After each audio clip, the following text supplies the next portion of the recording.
Hello, everyone. It's episode 30. You made it. 30 episodes into this wild adventure of the Movie Bros podcast. So if you've stumbled upon us, don't stumble away. This is where, as Anakin might say, this is where the fun begins. This is a movie podcast of two brothers who pick a movie, watch that movie, we discuss it and kind of ramble about it, and we post it where you fine folk can listen to it. That might be Spotify, Amazon, Apple. We also share this information on our Instagram page. So if you look in the description, it'll tell you how to find that kind of stuff. And we do this once a week, so take a look for new episodes dropping most likely on Sundays. And occasionally we have extra episodes depending on the holiday that might be around that month. If you have suggestions on what we should be watching and discussing, obviously reach out. Yeah, that's more or less it. We do cover everything from, or at least we try to, from horror to comedy to action to thriller to suspense to romance to historical epics, if you may. And that's kind of what we're going to talk about today. Hayden, what are we watching? Today we are watching Master and Commander, The Far Side of the World. Most people don't refer to it as the whole title, but we probably won't either. We're just probably going to say Master and Commander. But that is the historical epic we're covering today. And today's fast film facts are these. This is released in 2004. We are in the 20th, well, we were in the 20th anniversary. This is directed by Peter Weir. You might know him from things like The Truman Show. This is written by him, as well as John College, based upon the book series by Patrick O'Brien. Music here is by Iva Davies and Christopher Gordon, but they also throw in a ton of classical pieces from a bunch of different periods. Cinematography here is by Russell Boyd. This stars Russell Crowe, Paul Bettany, Billy Boyd. I don't believe there's a relation. James D'Arcy, and then a whole ton of other people. It is a literal ship of extras. And then the weekly trivia I have for this is that this was nominated for 10 Oscars, but only won 2 of them. The 10 it was nominated for are Best Picture, Best Director, Best Cinematography, Best Editing, Best Set Decoration, Best Makeup, Best Sound Design, Best Sound Editing, and Best Visual Effects. Duncan, what do you believe it won? I don't think it won Best Picture. I'm going to say maybe cinematography. Did you reference sound at all? Yes. Gotta think, it's Then I would say something with 2004. What else sound. came out then? I have no idea. I'm going to guess it's probably some Lord of the Rings or some shit. You're right on both of those. It won Best Cinematography, and it won Best Sound Editing. And yes, it did lose Best Picture to Return of the King. Which, I mean, it does make sense. But that is a stacked year for movies then. Well, that's all I have for our factual analysis here. Okay, so I guess we just get into general discussion and thoughts. Do we want to do ratings before or after discussion? Let's save it to the end. Okay. Well, I don't actually have a ton written down for this other than because if I were to stop and write down all the times that I liked something this movie was doing, I would have probably a novel. So I just kind of have generalized ideas. Duncan, do you have anything specific you want to leave it off with? In a similar vein, about halfway through, I just stopped writing and just watched because, yeah, more or less very similar. Like, yes, there are specific things I'll probably want to reference, but yeah, I think I mean, I was thinking back just how many times I've probably seen this movie now, and it's is weird. Also true. It's not. It's weird. I don't think I'd put it in my top 3 movies, but it's. I think it's I mean, we'll save it till the end, but I think it's a very good movie. My rating is very high on it. I don't think I'd really change anything. Yeah, I mean, it's a movie that is very easy to actually just sit and watch. As opposed to other, well, actually we just talked about Stalker, so that's true. So this came out in 2004. I would have been 12 at the time. I don't remember seeing this in theaters, but I remember being at the theater to see something else, and they had like the big, like it was almost like a banner strung up on top of the ceiling where it's got, Russell Cole holding the sword, and it's got all the text and the lettering. So I have a very distinct memory of seeing advertising for this, but I'm sure we didn't watch it until it was available as, Hmm. like, at the very least, a DVD, because it was 2004. We probably weren't still doing VHSs, but I don't believe I saw this in theaters. Speaking of the marketing and everything like that, even just the lettering, it's just the right amount of nautical to me. Like it reads as semi-nautical, but it's not like, Hmm. oh, the O's are a like wheel or an anchor or some shit. Well, It's something that I will it was probably subtle. repeat a lot is that this movie very much takes itself seriously pretty much 99% of the time. Hmm. um which is great, but, like, I think if this had been handled by maybe a different director or a different studio or something like that, I think we probably would have gotten something a little bit closer to Pirates of the Caribbean Oh in yeah. like tone, which would have been bad, because, like, so much of this is the fact that there is so much going on, and all of it's, like, kind of slice of life. Hmm. Actually, I'm curious. When did the Pirates of the Caribbean stuff? Because it might have been competing. I think it was around the same time. Hmm. Well, I'm just looking specifically. I mean, it was literally the year before was 2003, The Curse of the Black Pearl, but we wouldn't get Dead Man's Chest until 2006. Hmm. Interesting. I wonder if this got, for lack of a better word, drowned in just the both all the Hey, just all the Lord of the Rings stuff and then Pirates of the Caribbean becoming super popular. probably so. I mean, even today, unless you have Nolan's name attached to a biopic or something that is so, like, heavy historical drama that this is, for the most part, it's probably not going to be a huge box office draw for lots of people. Yeah, I mean, really, him and Ridley Scott are kind of the only people that do that sort of Yes. stuff. And I would say Ridley Scott doesn't really do that anymore. Yeah, I can't He remember where he I wrote makes it, but it's action some movies, and that's okay too. well, yeah, I wrote this some at some point where they just don't really make this kind of movie anymore. Like even Christopher Nolan, I don't know, Well, it's I mean, not really Oppenheimer. well, yes, but like that's one in like several hundred movies that came out last year or whatever it is. It's very true. I mean, because I had a similar thought sitting on the couch watching this. I'm like, all right, what's like a similarly high quality, like, bigger budget drama that I can think of. It's come out in the past, let's be generous and say an equal 2 decades, right? I came up with something like The King's Speech. I think probably fits into that. Uh, Um, Probably The Iron Lady, which is a Margaret Thatcher thing. I don't know, but I don't know. Like, equally large, grandiose, well acted dramas that have only a little bit of action, if any at all. yeah, something I wrote about this is there's no romance. It's just which I mean, I guess I've never really thought about it, but it's there's no love interest, there's no like will they or won't they. All of your attention is just focused on like all of these dudes on this ship, basically like just how much they can do when they're united by a common cause and led by this one man. Yes. I do think another thing that, if you tried to release this today, you would probably get, like, studio notes or whatever. It's like, this is, not to get into any political discussion about it, because that's not my meaning.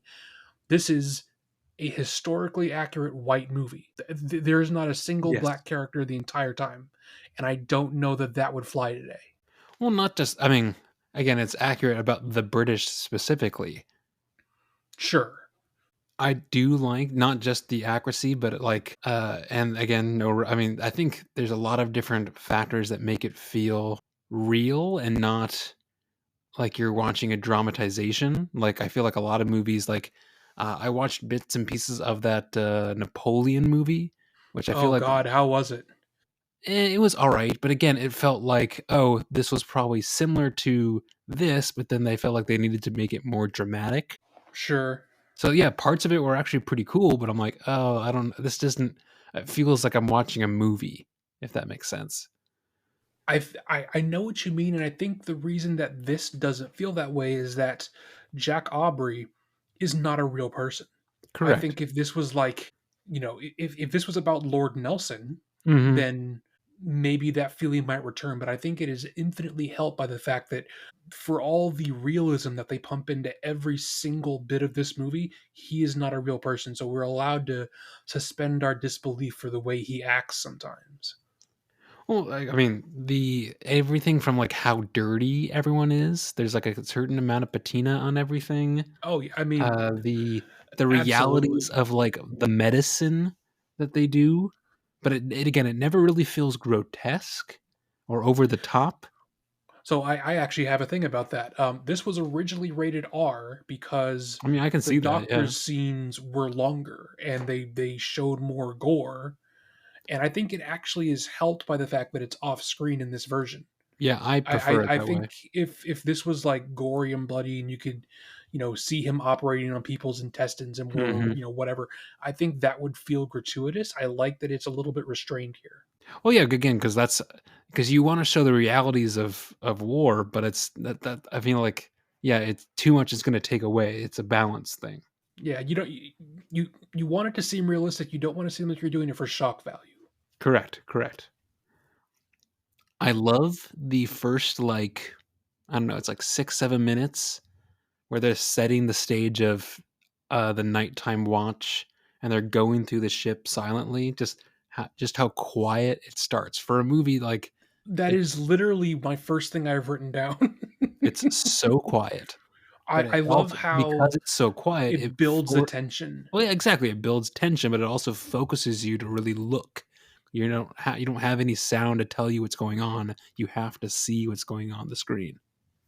Well, I also love how, I mean, there is a lot of great music in this, both composed We'll talk about it. We'll talk about it. Yeah. and added in, and we'll get there. But I love that it is not until probably halfway through the movie that it becomes like apparent Hmm. because I mean, there are bits for there sure. are bits, but like as you say, like the first 6 7 minutes or so, pretty much until they drive before they sail into the fog, Oh, it's so there's good. no Oh my music god. and you can hear all the ropes moving, you can hear people breathing, you can hear like it makes so much sense that this won some sound Hmm. Oscars because like granted I haven't I think I probably rewatch this once a year to be honest. I really enjoy it, but Hmm. like I haven't watched it with headphones in a very long time, and I love doing that this time around because I could hear all those little things that maybe my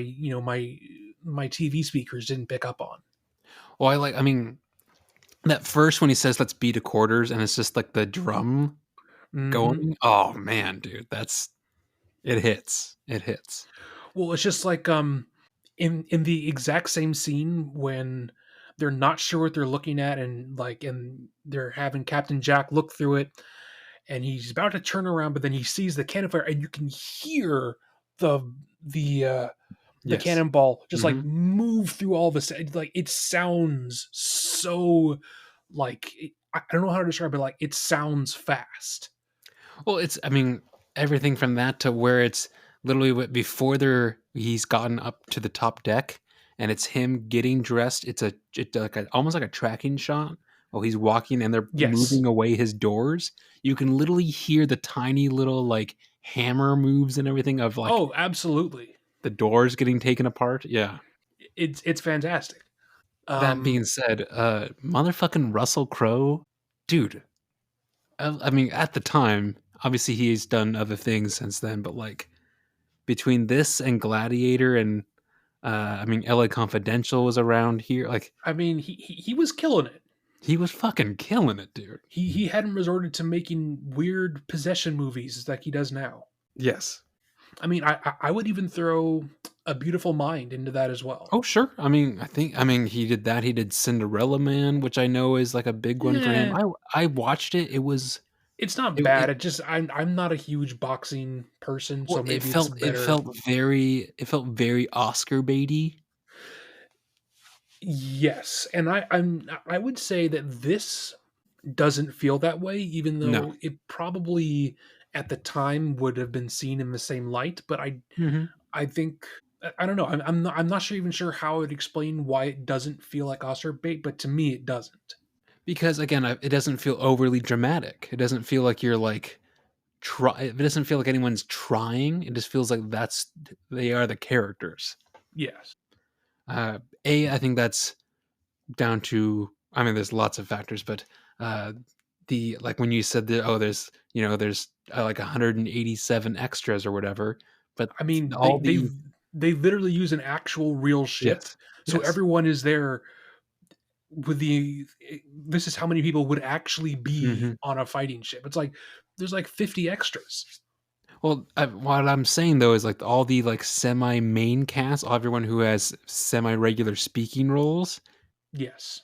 I don't think that besides like obviously Russell Crowe and oh god, what's his name? The Doctor Vision, Oh, Paul Bettany. Paul Bettany. There's not a ton of like well-known people, so you're never like, oh it's Brad Pitt, oh it's Tom That Cruise, is whatever. true. But they all at least are still good actors, so at least they know what they're doing. And this is something we mentioned in the podcast before, but like everyone looks like they have an old world face, Yes, they do. which Which again, is that's costume design, that's makeup. well, I mean, just casting director wise, like they picked everyone who looks like they were from the Napoleonic War, just the way that their facial structure is. Well, again, I still think that's probably some makeup and costuming, but yes. Probably so. I think when you referenced this about when they're pulling into the fog, the line, I don't know, I have always remembered this, but the main like quarter deck guy who always, I mean, he's the one who like tells people when their shifts are over and stuff. You always hear his voice. It's very iconic. Yes. Uh, there's a bit where he says "pull for Lucky Jack." Oh, dude, I so also am quite fucking a good. fan of Pull for Smoke and Oakum. That's a great line Mm-hmm. too. The CGI when they cut off the young, I mean, spoiler, but again, that's over 20 years ago. The CGI when they cut off the young man's arm It looks pretty decent. looks, but again, I think they were never like, oh my god, he lost his arm. It was just like, oh, I this is what like how happened. everyone just treated it as like, this is such a regular occurrence. Mm-hmm. Well, it probably Just is. like in almost the exact same scene later when Russell Crowe and Paul Bettany are having their talk on the stairs, and he's talking about, oh, he happened upon us in darkness on our tail in a fog. How is this possible? And in mid conversation, frickin' Paul Bettany pulls a splinter about 2 inches Mhm. long out of Russell Crowe. Ru- I couldn't remember his name for some reason. Yes, Russell Crowe's neck. Just like, and he just looks like, oh well, another day at the office. Like that. How would you not notice? Men used to be men, Hayden. Let's not get into that shit, man.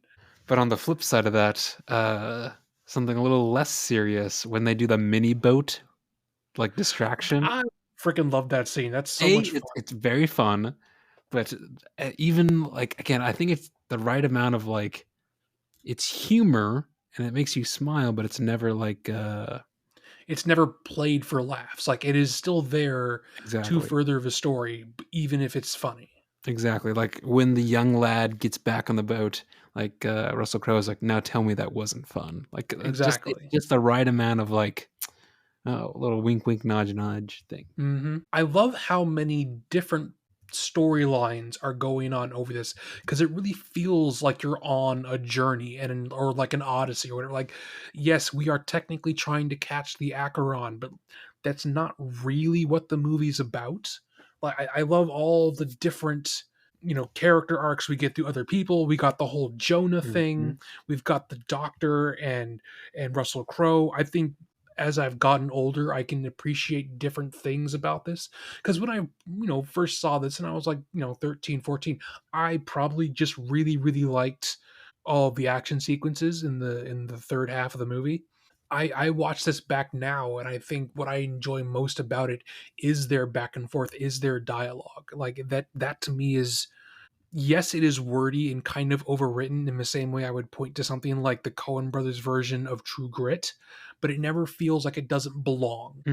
Well, I mean, again, it's yeah, the action's amazing, sure, but yeah, it's I mean, those two shipmates who build the model of the boat Oh that they yeah. then have to, you know, let him Mhm. die. I don't mean to cut you off, but it's like, that's such a horrible scene. Well, no, but it's Oh so my I mean, god. there is just the slightest nod from, Russell Crowe when he's looking at the older gentleman, "Hey, like, go get the axes, Yes. go get the hatchets." Like, it's so subtle, but it's and, like, the aftermath of, like, the doctor trying to, like, comfort him to tell him, like, "Hey, you made the right choice." Like, he was Mhm. just a casualty of war kinda thing. Yep. But then that coming around, not to, like, bite him, but then they kind of have a very similar conversation about, oh, the Jonah guy who feels he has to kill Mhm. himself and everyone hates him, is that an inherently different thing? And they go back and forth on that, and I think that's probably my favorite part of this, is that they get into, like, the ethics of wartime sacrifice is so good in this. Well, and then they will sprinkle in, "Oh, hey, let's go and take a look at these different creatures on this island and draw and collect them," and I mean And that, again, that's a great subplot, and yes. I think if this had been made by someone else, that's probably something that wouldn't have been in it. It's just like uh, the whole brain surgery thing with the guy Mhm. who gets The hold domed, fast. Yes. which is fun. But I feel like if this was made in a different time or different studio or whatever, that would probably be left out because they would want to make Probably. an action movie. No, this very much feels ahistorical, and it doesn't feel like a adventure movie, No, it feels more epic than adventure. I agree. So funnily enough, I mean, so obviously we know it did well with critics. It was up for some Oscars. It also made a bunch of money, and they wanted to make another one, but Peter Weir, the writer director, couldn't, like, settle on another idea he wanted to do, because this one pulls from a couple different books, and he could never settle on what he wanted to do. And according to Russell Crowe, he didn't want to be in it unless Peter Weir was directing it, and because he never Which is settled on an fair. idea, it never came to pass, which is really unfortunate. I would have loved at least one more of the same quality. I get having the high standards of choosing and being with the right director and everything because that can make a huge difference, obviously, but yes, I feel Hmm. similar. Or I would actually love to see this character touched again with modern, you know, with a modern audience, maybe, as long as it's done with the same amount of respect, Uh, which I doubt it would be. Speaking from the era of remakes, sequels, and prequels, I think I'm good. I don't know. I think not all sequels are inherently bad. No, not necessarily, but I mean, we just wouldn't have things like Return of the Jedi or or Dune 2 or, do and I don't know. I mean, yes, we yes. if everything is sequels, it's bad, but that doesn't mean all sequels are bad by definition. No, not at all. So we touched on the music earlier. What did you want to say about it? Oh, just I mean, I wish I could get this I mean, I might find this on a record or something because I mean, both the music specifically made for the movie, but also just all the beautiful classical music that I think they really, I think it's a really smart move to have their relationship, the doctor and the captain, also involve a little bit of cello and violin because there's so Hmm. many points where it's their dynamic and then the music keeps going, but then it bleeds to the next scene of maybe Yes, they're repairing the ship or what. If it feels like the right amount of organic. I don't know. I know it's classical music that they're playing, but because it's them playing it, it feels fresh. I agree. Um, I actually do own this as a CD, like the soundtrack, Mm. because I agree. It is a great collection of both composed stuff and non-composed stuff. There's a track in here that comes back a couple different times. Maybe one of my favorite classical pieces, just of all time, just in general. It's called "Variation on a Theme" by Thomas Tallis, and then the actual composer's name is Ralph Vaughan Williams. It plays when, during a scene when they're cutting the ropes, and then it comes back again when they are at the very end and they're stitching up some of the bodies. Like that's such an emotional building piece of music. It's I just Yes. love it so much.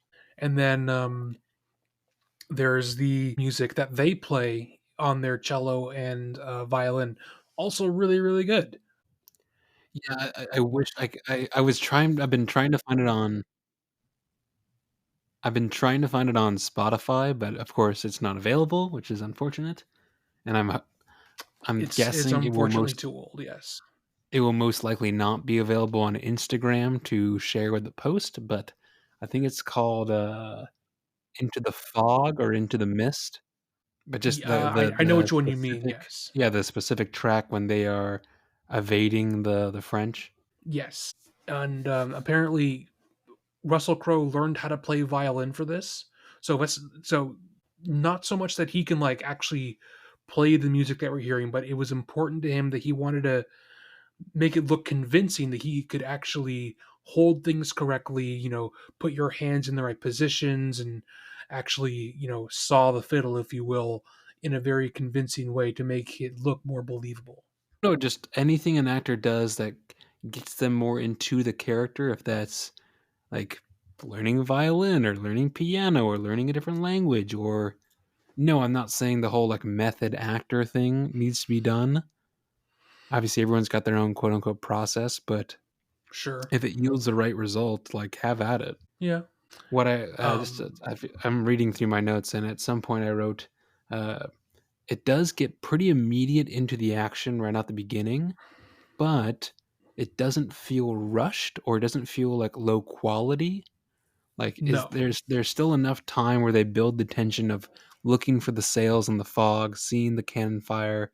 Like, it's not like 2 seconds in and, "Oh, our mast is falling down," or anything. Like, there's still buildup and payoff throughout the movie. Like, for all these subplots, it's not just, "Oh, we're at either resolution or it's all happening in 5 minutes."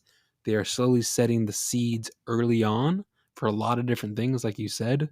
Mhm. So Mhm. you're seeing all these different little interwebs of life on the ship. So that way, by that third act comes around, you're all getting the payoff that you're. It feels like it doesn't take that long to get to because the movie moves so quickly. Well, I mean, I actually don't think the movie moves quickly. I think that there is never a point where something isn't happening, though. Like No, there is that's what I'm saying. Like so much it's jam not that packed it feels into like it's any given rushing. scene. Yeah, no, Yes, I'm saying it doesn't feel like it's rushing. It's more just like, oh, every scene is full, so your attention, like things are actively happening. yes, I agree. So I had a kind of a realization watching this just this evening for the podcast. I don't know. PodQuest? Pod podcast. Um, for the podcast, I think, like, don't get me wrong, Russell Crowe is great in this. I think Paul Bettany as the Doctor, I think, puts out the better performance in my I opinion. don't know. That's a tough one. I mean, they're pretty neck and neck for me, but I think since Russell Crowe already has, and I mean, as you already mentioned, especially around this time, he was putting out a lot of great stuff. Paul Bettany was more or less an unknown at that point. I mean, and if he had never become the Vision, he probably still would be an unknown. I think it is more impressive for him to be as good as he is in this because of that fact. Like I'm expecting Russell Crowe to be that good. I think it is more impressive that Paul Bettany is equally his match here. Well, I feel like at least the Doctor also has a little bit more to work with because not only is he just like I don't know. I feel like as a captain of the ship, Russell Crowe, he doesn't have a ton of change in him throughout the movie. Whereas the Doctor, I feel like you see different sides of him a little bit more. I guess what I would say is that I think the Doctor is allowed to emote a lot more. Yes, Um, I think the captain is probably still going through just as much, if not more, and you can see that sometimes in his face. I think that he's also, oh, I got to be the strong rock, the strong pillar of this whole ship. So he doesn't do that as much visibly. there was parts where because again before I knew it was Peter Weir, it did feel Slightly Ridley Scott, because I was like, "Oh," in my Mm. brain, I was like, "Okay, did they go from Gladiator success to just doing this?" Because I mean, it makes sense. I mean, it was barely a couple of years before. Well, what else you got, Aiden? Well, I mean, as I say earlier, I also at some point just kind of stopped writing things down because I would be pausing every scene and then writing down a whole paragraph about Yes, I why this agree. scene is great. Um, so I kind of already read through everything I have. Oh, same. Um, okay, if you could find fault in this anywhere, what would it be? Um, I can't think of anything. Honestly, me neither. So I guess that brings us, folks, to our ratings for this movie. This is out of 5, including half stars. And the reason why it's 5, including half stars, is at least to myself. Hayden hasn't gotten around to it, but that's his prerogative. Use Letterbox, which is a movie rating, review, and logging app. It's kind of like if social media met IMDb. So if you want, you can check me out on there, but that's why we use this rating system. So Hayden, where are we at? I'm assuming probably exactly the same. So yeah, for me, it's a perfect movie. I'm giving it a 5 out of 5. I've loved this for a good 20 years. I will probably continue to love it afterward. This is one of my favorite movies. I maybe put it in my top 10 favorite movies ever. It's I love it. It's excellent. Agreed. Yeah, there's nothing. I mean, there's not much more than that I can say. It's a 5 out of 5. I think I've probably seen this maybe a dozen times at this point. Oh yeah, Uh, absolutely. yeah, I mean, from acting to writing to cinematography, the lighting, the music, the story itself. Um, yeah, everyone came to play. So yes, I think that's our more or less our critique and review of Master and Commander, technically quote unquote the far side of the world. If you want to watch this, it is rentable. Hayden just had a copy, and then I borrowed a copy from our parents. It's very good. It's not crazy, crazy long. I would say this is probably not for everyone. Like, you have to know you're going to be sitting down and really digesting a long drama. It is good, but like if you're in for more of a Pirates of the Caribbean kind of sailing movie, this might not be for you. Well, sure, yeah, that's fair. That's a good asterisk to add when telling someone about this. Well, your our many many listeners, or what's the? I feel like every not every podcast, but every like thing. What's like a groupie thing? Like a groupie name? Like Fans, yeah, like what would like audience. no no no like what are specific fans? I'm saying like Oh, okay. Like Taylor Swift has the Swifties, that kind of a thing. correct. I'm not that surprised that you use Taylor Swift as a reference. Look, I have Instagram open on my phone because I had the link for this. I look at Taylor Swift accounts. Sue me. Um. So okay, what's a groupie name for the podcast? Yeah. So okay, so we're the Movie Bros. Um. I don't know. Maybe like extended family because that nah. Well, let's just something to think about maybe for next episode. Something But to either think way, about. Yes. uh, so again, this is our section which we've been, I guess, calling for roughly I don't know, probably like 15 episodes or so, 20 episodes. Yeah. Icebreaker audio. This is where we pick a like a generic icebreaker question you might hear if you're starting at a new job or if you're going to a new school or whatever.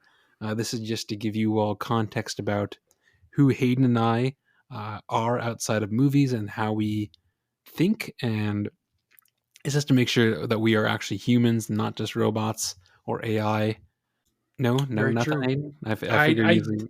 I couldn't think of an AI joke. I was. Okay, all right. It's Uh, midnight, man. Come on. yes. And today's icebreaker question is: what Olympic event do you believe you could enter and do moderately well in? All right, Olympic event. I feel like, well, I would definitely do better at breakdancing than that chick from Australia I feel or like Brazil or anyone wherever would. the fuck she was from. Australia. But um Are you saying something that I'll be good at right now or with like training and shit? So like you're in the stands, you're drinking a beer and eating popcorn or whatever. You're at the Olympics.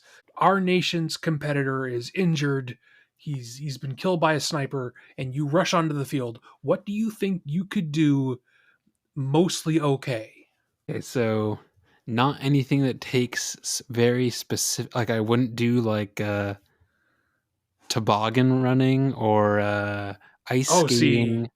Okay, go ahead, go ahead. I'm just trying to think of something that takes like I would not be a long distance runner, or like shot put or discus because there's so much specific footwork and handwork that I just wouldn't know how to do. I'm not that good of a swimmer. What are you talking about? You're a diver. That's all you do. Dude with like lots of gear and very long fins. I don't know. I guess in my mind, I think diving and swimming is Well, like the same thing. yes and no. It's a lot of just floating around. I don't. It's there's not a lot of like hard. Okay, Yes, I'm not a okay. bad. Again, I'm not a bad swimmer. I'm not like not that great. Either way, maybe is. I've always wanted to do javelin because I think it's fucking dope. It is pretty cool. But I don't. I I'm not don't. saying you have to like medal. What would you do to where you wouldn't embarrass yourself and you would look okay? I don't know. It's a harder question than you think if you're trying to be truly realistic about it. Do you have an And answer? would you stick summer or winter? Oh, I would definitely stick summer. Generally I'm also just not a winter person. I mean, to be fair, I am a winter person, but I feel like the winter sports, or at least the one I'm thinking of, I could probably slip in and do okay at. See, I'm thinking of like what's it called? The luge. Sure. Like, I mean, Well, are for you those of saying us the listening, well, sorry, hold go on. ahead. Are you saying the luge like the solo one person or the team one? As I'm a one person, the solo. I think that's way harder than you think, Hayden, and you can get seriously hurt on that. I'm okay with it. I'd be on TV. It'd be cool. Well, again, I'm not saying I would be like great at it. I'm thinking, okay, what you need for this is you need to have a lot of speed and you need to have at least somewhat of a control of what you're doing, right? So I'm thinking, all right, I am a somewhat larger individual. I'm currently working on that and making some progress, but I'm still a larger individual. I feel like if I got a good enough momentum, I run up and just jump into this thing, I could get some speed going around. I probably again I wouldn't medal, but like I feel like I could get going pretty quickly and not die. Uh, So so sure. so that's what I would go with. I would do the Winter Olympics. I do the solo luge. I don't know if that's even what that's called, but as I've described it, I'm sure you know what I mean. All right, so you're gonna say luge. I'm gonna say javelin Javelin would be dope. That'd be cool. because I was like, okay, I can't run, I can't jump.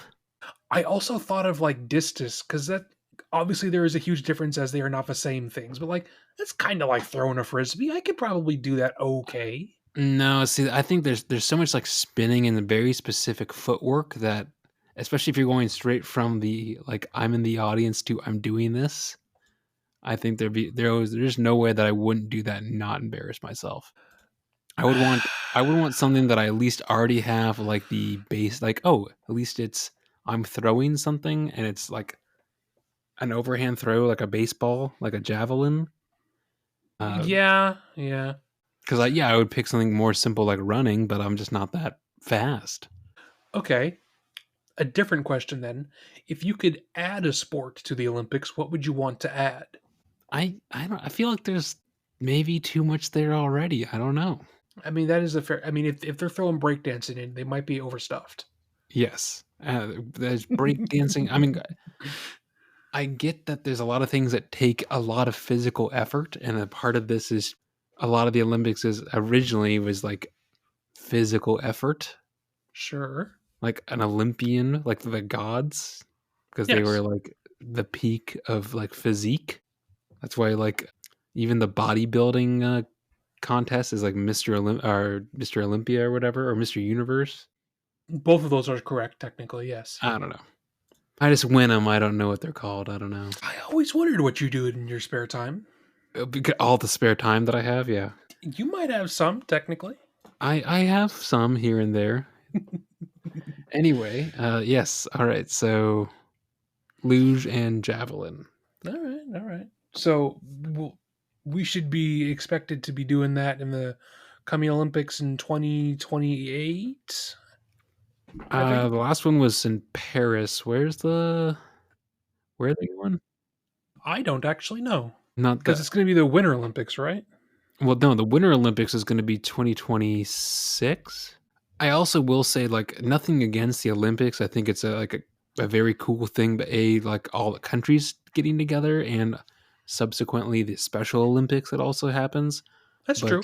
I also feel like at some point I kind of just stopped caring. I really like I distinctly remember Beijing. It was like Well, before I mean, not to be like, oh, you young kids, but before internet viewing was such a widespread thing, it was much more of an event to watch it on sure. cable. The Yeah, fact that I I can that totally look makes down at my sense. phone and watch it anywhere I want kind of removes the specialness. Yeah, again, like Beijing, which was 2008, before the internet really got off. I remember like actively tuning in every night on cable to watch it. Yes, I do too. So I'm at olympics.com. So in 2026 it's going to be in Milano Cortina. I don't know where that is, as well as Dakar, which sounds Indian. Hmm. And then in 2028 it's going to be in Los Angeles. Oh God, that's gonna be well. They have plenty of time to rebuild, I suppose. Yeah, that's true. And then the Winter Olympics 2030 will be in the French Alps, which, that makes sense. That's cool. And Okay, then the Summer Olympics in 2034 will be in Salt Lake City, Utah. it seems It's an odd choice. I don't know how it's picked, but that seems like an odd choice. well. It's an odd choice, but I also think it's a much better choice than Los Angeles. Yeah, I I just think mean, the like current news notwithstanding, I do agree. well, I'm just thinking traffic and everything aside, like I'd rather them put it somewhere that's not already some big place. Like I mean, it's Salt Lake it's. City is a big place. Oh no, I know. I'm saying like it's not like like it's when you think of America, a lot of people think It, of Los Angeles or New York. yeah. All right, we've talked about our movie. We've talked about our preferences when it comes to the Olympics. Real quick, let's talk about anything we've seen or are going to see in the next week or so. Well, it has only been a week, so why don't you lead off? I feel like you'll have more to talk about. Let me quickly pull up my diary on Letterboxd. I watched Knights of Badassdom, which apparently I didn't know this, but our father has seen at some point, and he thought it was fun, and I thought it was terrible. I've seen it. It's awful. Yeah, it's really, really bad.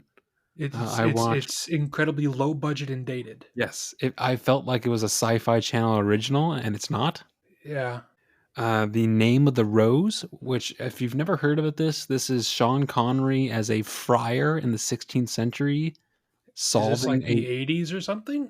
It's late 80s, yeah. uh, solving a murder at a abbey, and his like disciple, his little pupil guy who like follows him around, is Christian Slater when he's like 14. That's weird. Like I could see if they did this right nowadays, this could have been really good. Like it was not terrible. It, there was parts that drug, and there are parts that clearly, oh, this is from the late 80s. But I was surprised, I will say. Okay.